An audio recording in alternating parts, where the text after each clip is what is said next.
Alam mo po, nag-abroad ka, matutunan mo kung paano maging madamot. Bakit? Kasi alam mo kung paano kitain yung pera sa abroad. Dito rin nagbabago ang ugali ng isang tao.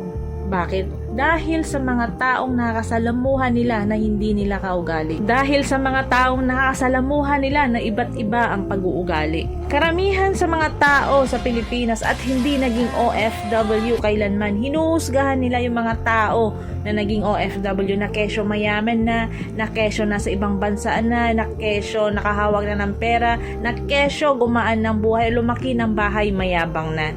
Hinuhusgahan nila agad kung ano yung nakikita nila sa'yo. Hindi nila alam yung buong dahilan at buong kwento kung bakit ka nagkaroon ng ganito. Sa ating mga Pilipino or yung ibang Pilipino, bakit kaya hindi na maalis yung ugali nilang panghusga at inggit? Yung tipong wala naman silang ambag sa buhay mo, wala naman silang naitulong sa'yo, wala naman silang nagawang maganda para sa'yo, pero sila pa yung number one na naninira sa'yo. Sa mga ganitong klaseng tao na wala namang ambag sa buhay mo, na wala namang naitulong sa'yo, na wala namang magandang nagawa para sa'yo, huwag mo silang pansinin. Kung ano yung magandang plano mo sa buhay mo, ipagpatuloy mo lang. Kasi kung magpapa-apekto ka, ikaw rin ang talo. May pangarap ka sa buhay mo, may gusto kang marating sa buhay mo, bakit ka magpapa-apekto sa mga sinasabi nila? Bakit ka magpapa-apekto sa mga ginagawa nila? Hindi naman masama yung masyado kang matulungin, o kaya yung masyado kang mapagbigay sa pamilya mo.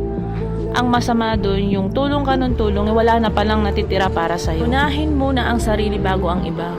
Kung yung mga linyahan nila na sinasabi nila na ang pera mo ay hindi mo madadala sa hukay, sinasabi yan ng mga taong walang pangarap. Sinasabi yan ng mga taong hindi pinaghahandaan ng kinabukasan. Real talk po tayo. Sa mundong ibabaw, kailangan ng pera. Pinanganak ka pa lang, kailangan ng pera. Mag-aaral ka, kailangan ng pera. Ikakasal ka, kailangan ng pera. At sigit sa lahat, ang pinakagastos ay pag namatay ka. Kaya hanggat may trabaho or kumikita ka pa, mag-ipon para sa sarili. Paghandaan ng kinabukasan. Hindi ko tinuturo kung paano kayo maging madamot sa kapwa nyo. Kasi yun po ang realidad. Hindi habang buhay malakas tayo at nagtatrabaho tayo. Dahil pagdating ng araw, kakailanganin mo ang perang pinagpagod.